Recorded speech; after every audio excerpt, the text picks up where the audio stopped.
Pokoj Boží prajem všetkým vám.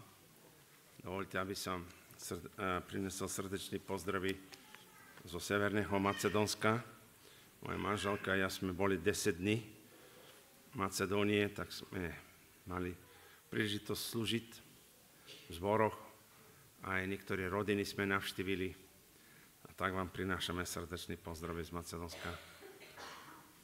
A ešte chcem vám poďakovať za vaše modlitby, pretože sme prežívali Božiu moc. A teraz nebudem hovoriť svedectva, pretože nie je ten deň vylúčený pre svedectva, ale môžem hovoriť, že sme boli milo prekvapení na jednom mesto, kde bola evangelizácia, prišli 500 ľudí a počúvali Božie slovo. A Duch Svätý sa ma dotýkal a kázal som evanjelium. Ľudia reagovali na to. Podľa lokálneho kazateľa 45 ľudí urobili rozhodnutie pre Ježiša Krista. Prišli niektorí s plačom, aby sme skladali ruky na nich a modlili sa. Jedna z ním bola pravnúčka veľkého revolucionára Macedónsko, Goce Delčev. A bola veľmi dotýkaná, plakala. A na začiatku sa bála, že či toto podujatie, táto evangelizácia nebude zmeniť pravoslavnú cirkev. Ja som povedal, nebojte sa, my nechceme žiadnu cirkev meniť, ale viera, tá skutočná viera, čo prichádza dar od Boha, môže zmeniť tvoje srdce. A toto chceme my, tvoje srdce, aby bolo zmenené. A potom, keď reagovala, plakala, hovorí, Pán sa dotkol môjho srdca. Takže ďakujem za vaše modlitby. Dneska budeme čítať text, ktorý je zapísaný v Zjavení Jánovo, 19.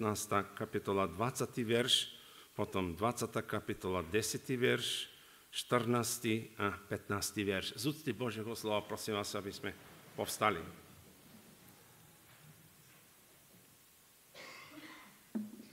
Zjavenie Jánovo, 19. kapitola, 20. verš, hovorí Božie slovo takto. Ale šelma bola zajatá a s ňou i falošný prorok, ktorý robil pred ňou znamenia a nimi zvádzal tých, čo prijali znak šelmy a ktorí sa kláňali jej obrazu. Oboch chodili zaživa do ohňového jazera, choriaceho sírov. Ďalší, 20. kapitola Zjavenia Jánova, 10. verš. Diabol, ktorý ich zvádzal, bol vrchnutý do ohňového a sírového jazera, kde bola aj šelma a falošný prorok. Tam budú mučení vodne v noci na veky vekov. Ešte budeme čítať ten 14. a 15. verš. Zjavenie Jánov 20:14 hovorí, smrť a podsvetie boli zvrhnuté do ohňového jazera. To je druhá smrť, ohňové jazero. Ešte 15. verš v 20. kapitole. A ak sa našiel niekto, kto nebol zapísaný v knihe života, bol chodený do ohňového jazera. Ešte sa krátko pomodlíme. Nebeský Oče, my ti ďakujeme mene Ježiša Krista, že tieto prečítané slova sú duch a pravda. A Pane, my chceme aj dnešného dňa, aby tvoje slovo bolo hlasané v moci Svätého Ducha, Pane, pre spasenie tých, ktorí ťa nepoznajú a budovanie tvojej cirkvi mene Ježiša Krista. Amen. Nech sa páči, môžete si sadnúť. V úvode by som len veľmi krátko chcel povedať, že toto je téma, ktorá je veľmi zanedbaná a Satan zosmešňuje túto tému, dôležitú tému ohňové jazero. A nebude žiadne jazero ohňové. Smrť a hrob je koniec všetkému. A málo sa o tom i káže, aby ľudia neboli vystrašení, aby sa nebáli budúcnosti. Ale napriek tomu Duch Svätý ma viedol, aby som o tejto téme hovoril, že ohňové jazero existuje. A Zjavenie Jánovo nám o tom veľmi otvorene hovorí. Dovoľte, aby som povedal, bratia a sestry, toto, neviem, či tam je jeden nejaký obraz. Jeden prvý, tak, áno. Čiže anjel Boží je ten, ktorý bude vrhnúť alebo chodiť ľudí do ohňového jazera. A teraz tento človek, alebo ľudia, ktorí sa tam dostanú, či chcú alebo nechcú, oni budú vrhnutí. Rozumiete? Toto je to strašné niečo. Môžeš sa búriť, môžeš hovoriť, nie, ja nezaslúžujem to, ale budeš vrhnutý. Proste toto je niečo, čo je veľmi nepríjemná vec, ale musíme o tom hovoriť, pretože toto je pravda, ako ostatní pravdy, ktoré sa kážu Božieho slova. Vráťme sa na toto, že by som chcel povedať, bratia a sestry, že čo je rozdiel medzi peklo, alebo v starej zmluve Šeol sa hovorí, a ohňové jazero. Čo je rozdiel? No jedna vec je, že peklo, o ktorom my hovoríme, Hades alebo Šeol v hebrejštine, a v gréčtine Hades, to sa týka na mesto, kde duša, keď človek zomre, odchádza a čaká ten posledný súd. Peklo. Podsvetie. Hades alebo Šeol. To je žalár, alebo väznica, kde sú uväznení duši mŕtvych. A nedávno sme počúvali, ako Ježiš Kristus zomrel na kríži Golgote, viete, a odovzdal svojho ducha do Božích rúk, ale vstúpil v podsvetie, v Hadese vstúpil Ježiš. Bol tam 3 dní a vstal a otvoril bráne pekla, Pán Ježiš Kristus. A všetky svatí, ktorí v starej zmluve tam boli, v zvláštnej miestnosti, kde bolo pokoj, ostatní sa trápili v ohne.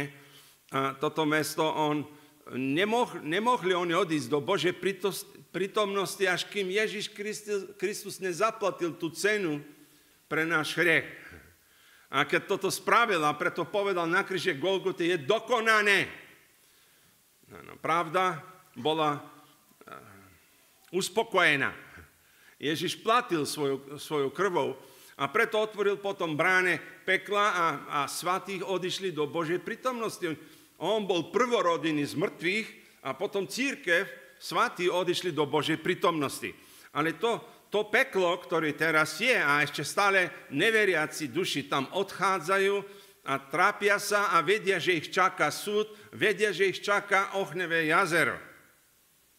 No, vidíte? A toto je dočasné. My by sme takto povedali. Ten Hades, Šeol, viete, v starej zmluve v Numeri, tam sa hovorí, v tej 16. kapitole, keď Korahovi synovia sa zburili proti Možišovi a Možiš povedal, dnes Pán ukáže, ktorý je ten správny prorok, či som ja ten skutočný Boží služobník. A zem otvorila svoje ústa, útroba, a prehlatila všetkých týchto, ktorí sa zbúrili, a všetky živí vstúpili do Šeol. Ano, čiže neodišli niekde v nebesiach, ale vstúpili hlboko do podsvetie. A to je ten Šeol, o ktorý hovoríme, tam sa používa to slovečko Šeol, alebo v Novej zmluvi my použijeme tú terminológiu Hades. Nebudem detailnejšie o tom hovoriť viac. A tretí termín, ktorý sa používa v Novej zmluvi, je Gehenna, slovo, ktoré sa nachádza v Matúš 5.29 alebo 23.33. A viete, Gehenna je fakticky mesto za Jeruzalema. Mesto, kde všetky špiny a veci, ktoré tam horeli non-stop, tam bol non-stop oheň. A keď Ježiš Kristus hovoril o ohňovej jazere, tak zobral takýto príklad, obraz tej Gehenny, kde je mesto večného ohňa, a to je mesto, kde 2. Paralipomen 28.3 nám hovorili, že palili tymian v Ben Hinnomskom údolí a dali si upaliť synov podľa odporných zvykov národov.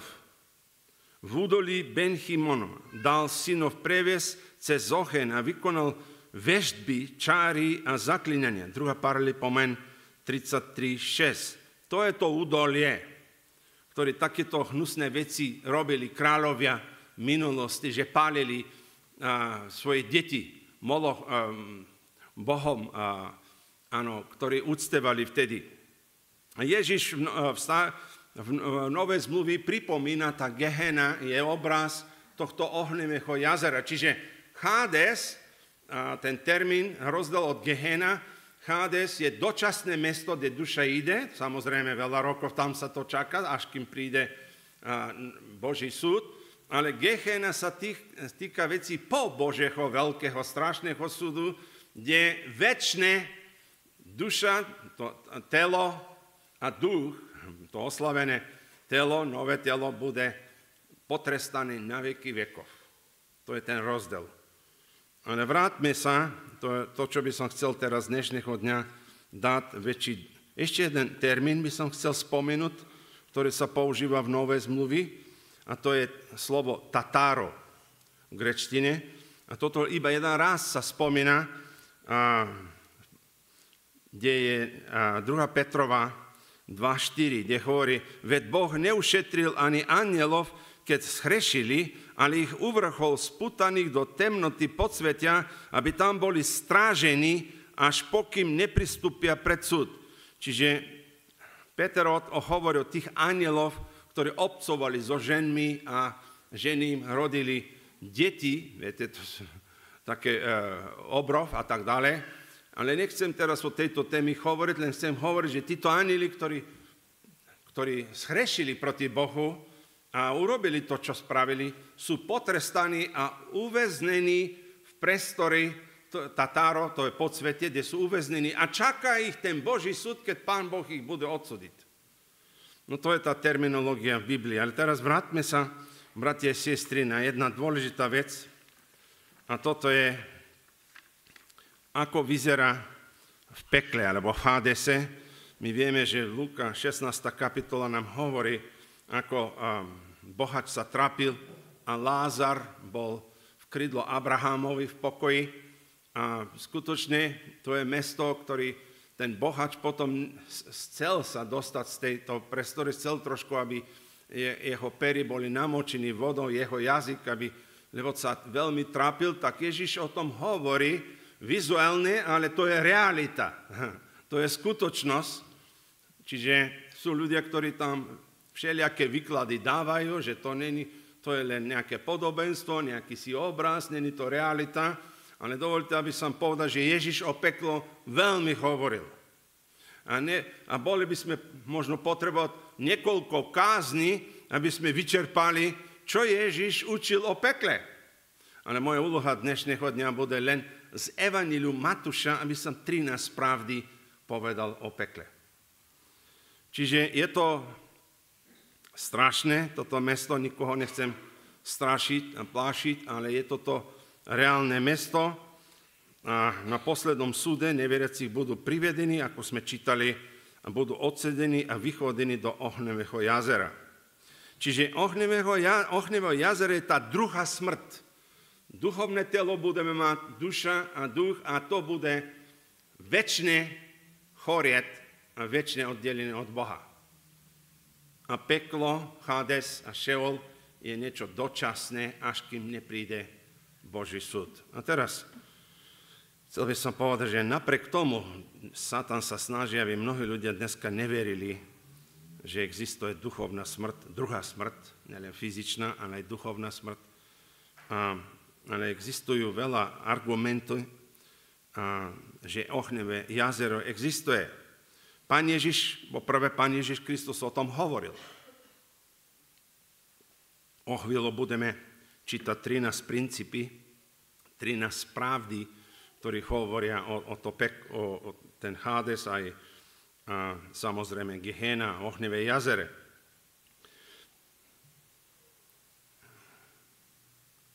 Nikto iný nehovoril toľko o pekle ako Ježiš. A myslím, že Ježiš je základ evanjelia a všetky apoštolovia čerpali z toho jadro evanjelia, hovorili v epištolách. Bolo by dobre aj rozoberať jedna téma, čo epištoli, učeníci apoštolovia hovorili o peklo a potom zvlášť zjavenie Jánovo, čo hovorí o tejto veci, ale samozrejme, chcel by som hovoriť aj o nebo. Vráťme sa na to, čo Ježiš Kristus učil o pekle. Prvá taká pravda, ktorú by som chcel spomenúť, že čo Pán Ježiš Kristus učil v Evanjeliu Matúša o pekle, že tam pôjdu iba vinici. Čiže do pekla idú len tí, ktorí sa previnili. A tam nachádzame dobrý verš. Matúš 5. kapitola 22, kde hovorí, ale ja vám hovorím, každý, kto sa hnevá na brata, musí ísť pred súd. Pred súd. To znamená, vinný človek ide pred súd. nevinný človek. A to je to, čo Pán Ježiš Kristus chcel povedať, že áno, aby sme si nemysleli, že Pán Ježiš prehľadne a nevinní ľudia pôjdu tam. Ne, tí, ktorí sa previnili. A bude to dokázané. Ježiš o tom hovoril otvorené, aby ho veľký počet ľudia počuli. Tam sa nedostanú nevinní, ale tí, ktorí sa previnili. A o tom on otvorene hovorí. Viete, Izaiáš 64, vy, ktorí prichádzate na biblické stretnutia tu, tak ste ten verš aj o tom počuli, ale chcel by som ho citovať. Izaiáš 64:5 nám hovorí, všetci sme boli ako nečistí, všetky naše spravodlivé skutky boli ako poškvrnené rucho. Izaiáš hovorí, ak sa chceme trošku brániť, ja som nevinný, nezaslúžujem peklo, ja som dostatočne dobrý. A viete, čo hovorí prorok Izaiáš? Že aj naše spravodlivé skutky, ak máme spravodlivé skutky, sú ako špinavá handra. Špinavá handra.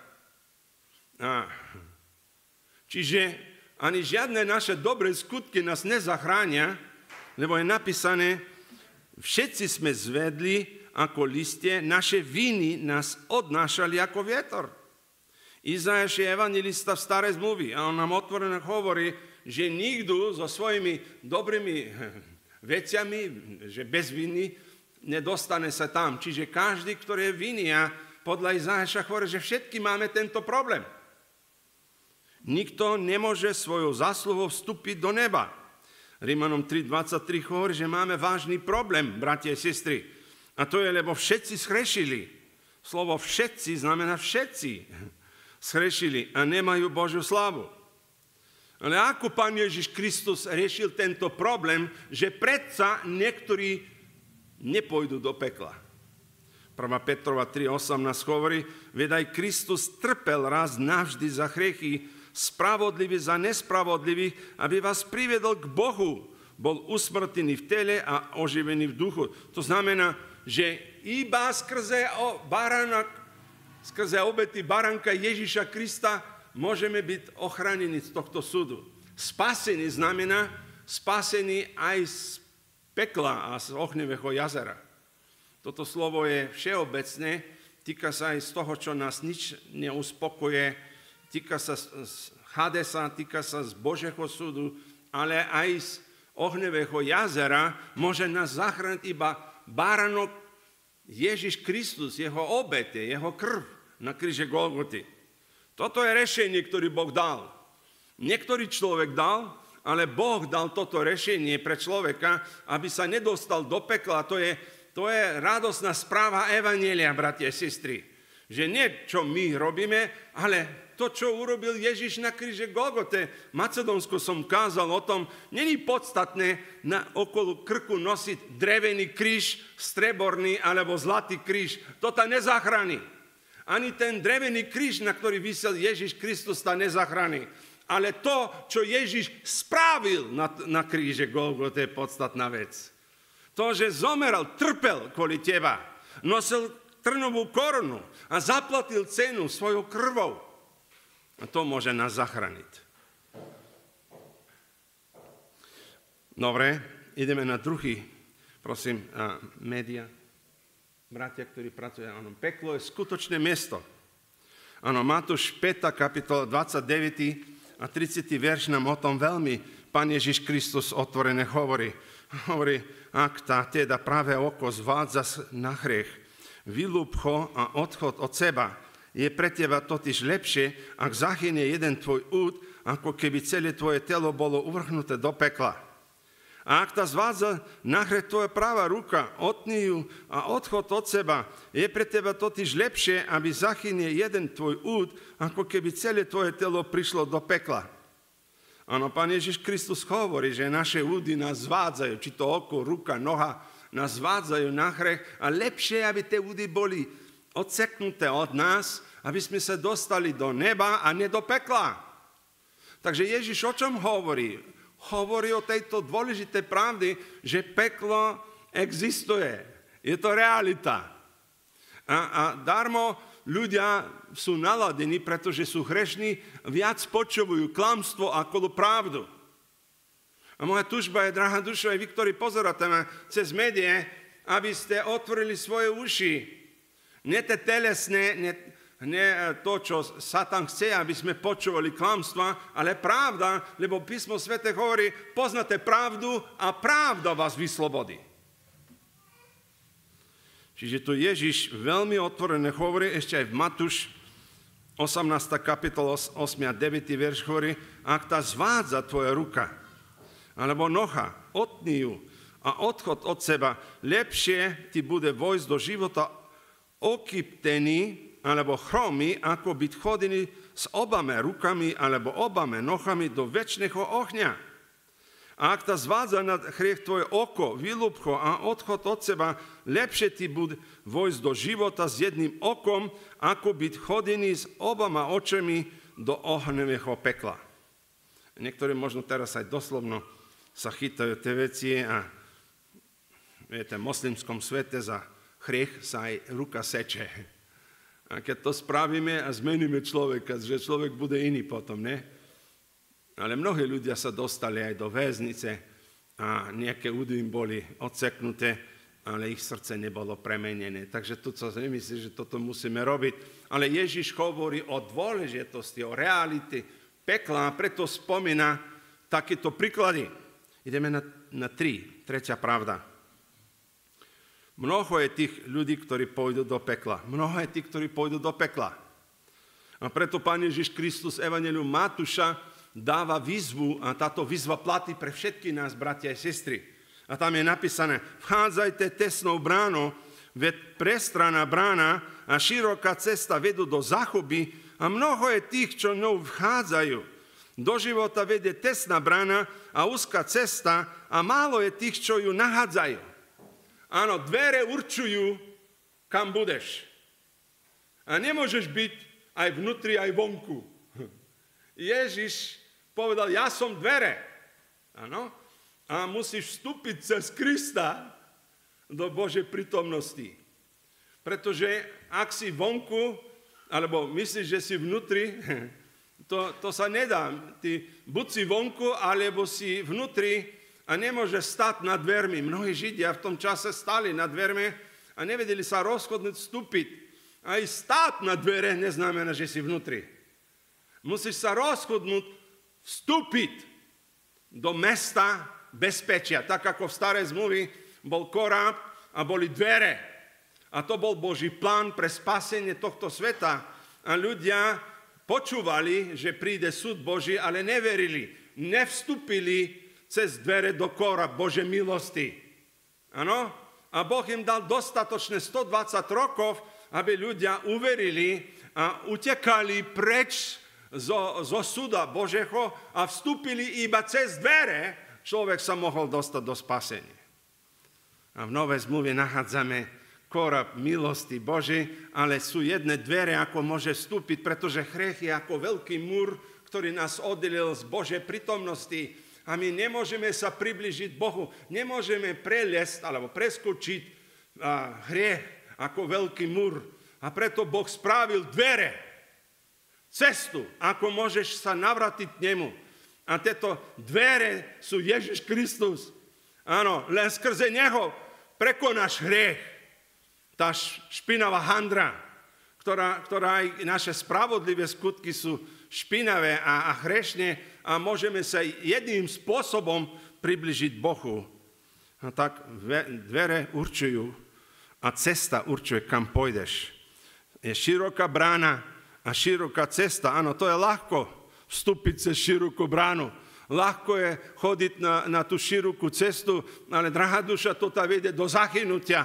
A preto Pán Boh dal, aby sme iné dvere vstúpili. A to sú tie úzké dvere Ježiš Kristus a úzká cesta, ktorá tá vedie do večnej radosti. Áno, a na tejto ceste není dovolené všetko, čo chceš. Tam si ohraničený, ale to je pre tvoje dobré. A preto Pán Ježiš ťa povoláva aj dneska a hovorí ti, aby si nezvolil tú široké dvere a široká brána, ktorá ťa vede do pekla, ale aby si zvolil tú dvere, ktoré je Pán Ježiš Kristus. A tieto dvere sú Bohom určení. A keď ideš, tieto dvere ťa budú viesť a tá úzká cesta ťa dovedie na to správne mesto. Nebo. Ideme pozrieť sa tá štvrtá pravda. Ináč každá pravda by mohla byť zvláštna kázeň, ale pozrieme sa predsa na moje túžby, aby sme sa pozreli na tieto pravdy. Štvrtá pravda, náboženskí ľudia pôjdu do pekla, alebo náboženskí ľudia pôjdu do ohnevého jazera. Lebo automaticky, ten, ktorý je v Hádese, pôjde do ohnevého jazera. Takže nemyslíte, že ja pletem tieto dva termíny. Dobre? Lebo ten, ktorý je do pekla, Hádesa, tak automaticky pôjde aj do ohnevého jazera. Náboženskí ľudia pôjdu do pekla. Matúš 7. kapitola 15 až 23. Áno, v tom čase boli veľa náboženskí ľudia, mali takú veľkú hlavu, poznali zákon detálnejšie. Ale tak to neznamená, že pôjdu do neba. Dajte si pozor, to je napísané, na falošných prorokov, ktorí prichádzajú k vám v ovčom ruchu, no vnútri sú draví vlci. Po ovoce ich poznáte. Vari oberajú z trnia hrozno, alebo z bodľačia figy. Tak každý dobrý strom rodí dobré ovocie a zlý strom rodí zlé ovocie. Dobrý strom nemôže rodiť zlé ovocie, ani zlý strom nemôže rodiť dobré ovocie. Každý strom, ktorý nerodí dobré ovocie, vytnú a hodia do ohňa.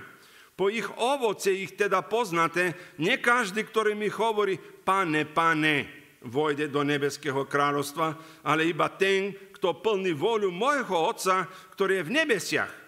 Mnohí mi povedia v ten deň, Pane, Pane, či sme v Tvojom mene neprorokovali, nevyháňali sme v Tvojom mene démonov, nerobili sme v Tvojom mene mnoho mocných činov, vtedy im vyhlásim, nikdy som vás nepoznal. Odíďte odo mňa, pahatelia nepravosti.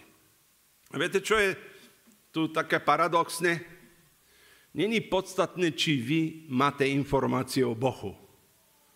Či vy poznáte Boha. To, čo je podstatné, je, či Boh vás pozná. Či Boh má úzky vzťah s tebou. Toto je podstatné tu. Lebo tu Pán Ježiš Kristus povedal, ja títo ľudí nepoznám. Nemám vzťah s nimi. Áno, aj v Macedónsku, keď ideme, alebo Srbsku, Chorvátsku, iných krajinách, a keď kážeme evanjelium, ľudia náboženských hovoria, my vieme o Ježišovi, vieme o Márie, vieme o svatých. Dobre, ale otázka je, či vy máte vzťah s Bohom. To je iná vec. Vzťah s Bohom nemám. Ale viem o Bohu veľa. A vidíte, není to podstatné, koľko ty vieš o Bohu, ale či tá Boh tebe pozná. Či žije s tebou každý deň. A viete, toto je tá dôležitá pravda, o ktorej musíme dneska hovoriť. A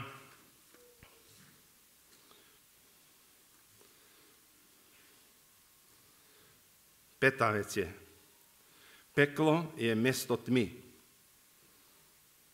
No hovorím vám, Matúš 8, 11 až 12 hovorí, no hovorím vám, že mnohí prídu od východu i západu a budú stolovať s Abrahamom, Izakom a Jakubom v nebeskom kráľovstve, ale synovia kráľovstva budú vychodení von do tmy. Tam bude plač a škrípanie zubami. Mesto tmy. Oddelenie od Boha. Je to niečo strašné. Ohnevé jazero, ale mesto tmy. A tam je zaujímavá vec povedané, že synovia kráľovstva budú vychodení von do tmy. Kto sú tí synovia kráľovstva? To sú niektorí Židia, ktorí opovrchli Mesiaša. Ním bolo určené toto kráľovstvo. Oni boli povolaní, aby vstúpili do Božieho kráľovstva. Ale nažalosť Židia, a mnohí z týchto Židia, prišiel medzi svojimi a títo Židia ho neprijali. A preto tam budú. Je napísané v Matúš 25:30 a toho neužitočného sluchu vychodte von do tmy, tam bude plač a škrípanie zubami. Ďalšia vec, ktorú chceme vidieť. Prosím. Peklo v nás vytvára Božiu bázeň. Áno, Pán Ježiš Kristus povedal, nebojte sa tých, čo zabíjajú telo, ale dušu nemôžu zabiť. Bojte sa skôr toho, kto môže aj dušu, aj telo zachubiť v pekle. Áno. Toto je varovanie, aby vytvorilo nás Božiu bázeň, pretože my žijeme v časoch, bratia a sestry, keď už Božia bázeň neexistuje. Každý si môže robiť tak, ako chce. V podobe ako v časoch sudcov robili si tak, ako si mysleli je podstatné. A nemali Božiu bázeň. A preto prišli iné národy a pokorili izraelský ľud. Ospravedlňujem sa. Peklo je realita a to by malo vytvoriť bázeň. Nie za to, že niektorí nás môžu vo vojne alebo v nejakej situácii nás zabiť telesne, hovorí, áno, ale bojte sa toho, ktorý môže aj telo, aj dušu, aj duchu chodiť do ohňa, do pekla. Ďalší, prosím, slajd. Peklo ľudia budú trpieť. Lebo Matúš 13. kapitola 40 a 42 nám hovorí, ako teda zbierajú kukol a pália v ohni, tak bude na konci sveta. Syn človeka pošle svojich ángelov a tí vyzberajú z jeho kráľovstva všetkých pohoršenia i tých, čo páchajú nepravosť a chodia ich do ohnivé pece. Tam bude plač a škrípanie zubami. Plač a škrípanie zubami. To znamená, že bude utrpenie. A je to vážna vec. A preto Ježiš Kristus hovorí o tejto pravdy. Ďakujem, bratu. Ďalší, prosím. Peklo je pre nespravodlivých. Áno, Matúš 13, 47, 49 nám hovorí, nebeské kráľovstvo sa dále podoba sieti spustenej do mora, ktoré shromaždila ryby každého druhu. Keď sa naplnilo, vyťahli ju na breh, sádli si, dobre povyberali do nádob a zle vychodili von. Takto bude, takto bude a na konci sveta výjdu anjeli, oddelujú zlých od spravodlivých. Čiže nespravodlivých pôjdu do pekla. Nespravodliví, ale nespravodliví. A môžeš byť spravodlivý, ak si oblečený v belorucho. Ak si oblekol Kristovu spravodlivosť. Takto sa môžeš dostať do neba. Ale ten, ktorý nie je oblečený v Kristovej spravodlivosti, je nespravodlivý a tam je napísané, že tí pôjdu do pekla. 9. princíp, chcem dokončiť, nechcem byť veľmi dlhý. 9. Peklo je pre nepripravených. Toto je princíp, na ktorý by som trošku sa chcel zastaviť viac. Keď král vošiel, počuli ste to podobenstvo, pozrieť na chodovníkov. Videl tam človeka, ktorý nebol oblečený do svadobného rucha. Nemal svadobné rucho. Všetky mali, ale on nemal. Je to možné, že takíto ľudia sú, áno, sú takí, ktorí nemajú to svadobné rucho, ktoré som vám hovoril. Ktoré je rucho, na ktorý na baránkovú svadbu môžeme mať? Iba biele rucho. Nemôžem ísť ani modré, ani černé, ani neviem, aké iné šarené farby nás nezachránia. Je zvláštne rucho. Aj dneska na svadby, keď pôjdete na svadbu, nepôjdete športové. Alebo nepôjdete na pohreb, ako keby ste išli na nejaký koncert. Aj do tej večery, svadobnej večery, baránkovej, musíme mať zvláštne oblečenie. A to oblečenie určil len Boh, nie my ľudí. A to je, že musíme mať biele rucho. A viete, aj v 19.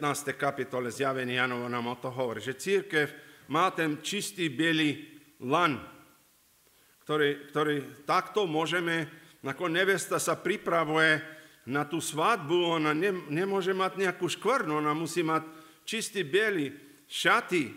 Tak aj ty ako, drahá dušo, a ja, môžeme sa dostať na baránkovú svadbu, ak si opratý v krvi Ježiša Krista, ak si dostal Kristovú spravodlivosť, bielo rucho, ak si oblekol. Prosím ďalej na 10. vec. Peklo je pre náboženských pokrytcov. Áno, Pán Ježiš Kristus veľa hovoril o pokrytcov novej zmluvy. Hovorí, beda vám, zákonníci a farizei a pokrytci, staviate hrobky prorokom a ozdobujete pomníky spravodlivých. Hovoríte, keby sme boli žili za dní našich otcov, neboli by sme spolu s nimi prelievali krv prorokov. Takto sami proti sebe svedčíte, že ste synmi tých, čo povraždili prorokov. To oni sa postavili proti prorokov, ktorý Boh poslal k nimi.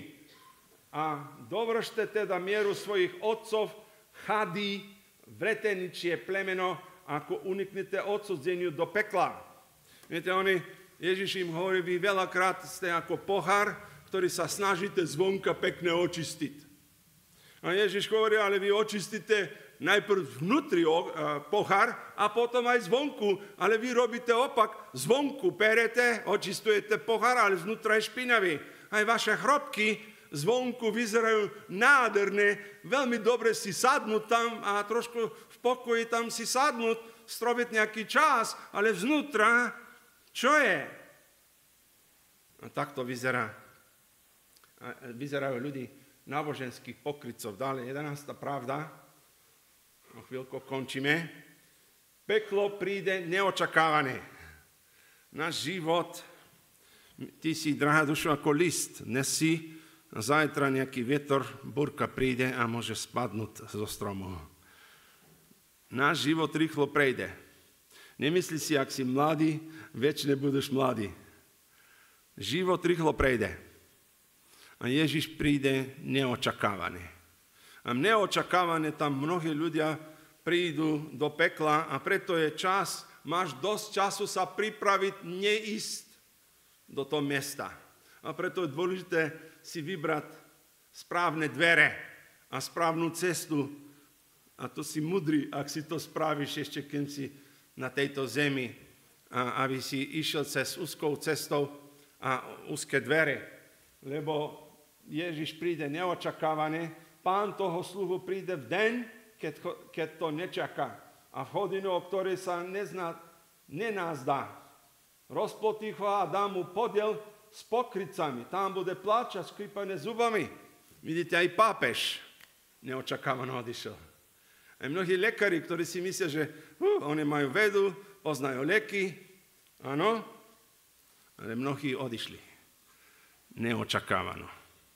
A tak sa môže stať aj s tebou, drahá dušo. Preto sa tá pravda, o tejto pravdy kážeme dneska. Aby sme neboli blázniví, nemudrí, ako tie 5 nemudrí páni, ale aby sme boli ako tie 5 mudrí. Skutočne pracovali na večné veci. Pretože tieto tuzemské veci prejdú rýchlo a všetko ponecháme, čo máme na tejto zemi. Ďalšiu pravdu, prosím. Peklo bolo stvorené, aby boli démoni potrestané. Čiže prečo Pán Boh stvoril peklo a ohňové jazero je nie pre človeka, ale pre anjeli, ktorí zhrešili, pre Satan a falošného proroka, čiže pre Antikrista, pre všetky tí anjeli, ktorí zhrešili od začiatku. 1/3 anjelov, ktorí zhrešili, zburili sa proti Bohu a chcú zburiť aj teba proti Bohu. A podarilo sa, aby Adam a Eva sa tiež zburili proti Bohu. Áno, toto bolo stvorené, preto je napísané, potom povie aj týmito po lavici, odíďte odo mňa zlorečení do večného ohňa, ktorý je pripravený diablovi a jeho anjelom. Čiže vidíte, že peklo bolo pripraveno pre démonov a Satana, ale ne pre teba, pre mňa. Ale ak si v zbúre proti Bohu, ak si neprijal Ježiša Krista, tak peklo je realita. Ďalší princíp. Peklo je opak neba. A títo pôjdu do večného trápenia, ale spravedliví do večného života, do neba. Nech vás Pán požehná. Amen. Skloníme svoje hlavy a budem sa pomodliť ešte. Nebeský Oče, ďakujem Ti, že si dneska nás varoval, že ohňové jazera a, Pane, peklo je realita, Hades. A tak prosím, Pane, za všetky tí, ktorí dneska počúvali, aj tí, ktorí cez média počúvali, aby skutočne sa zastavili a mali Božiu bázeň. A, Pane, pripravovali sa na večnosť. Nie najviac stroviť čas pre tuzemské veci, ktoré aj takto ponecháme. Pane, my vieme, že neočakávané Ty prídeš a preto daj nám, aby sme neboli nemudrí, ale aby sme boli mudrí. A tak drahá duša, Ty dám teraz príležitosť, aby si reagoval na Božie posolstvo. Túžiš prísť k Bohu dneska? Chceš mu povedať áno? Ak túžiš, pozdvihni svoju ruku. Povedz áno Pánovi. Povedz Pánovi, Pane, nechcem sa tam dostať. Chcem vstúpiť cez Tvoje úzke dvere a ísť na tú úzkú cestu. Ak túžiš chodiť na tú úzkú cestu a vstúpiť cez tie úzke dvere, dnes sa rozhodni, drahá dušo. Povedz nie, veci, čo ti Satan ponúka, ale povedz áno, to, čo ti Boh ponúka. Uver, čiň pokánie, aby si bol zachránený zo súdu, ktorý prichádza. Amen. Vás Pán požehná.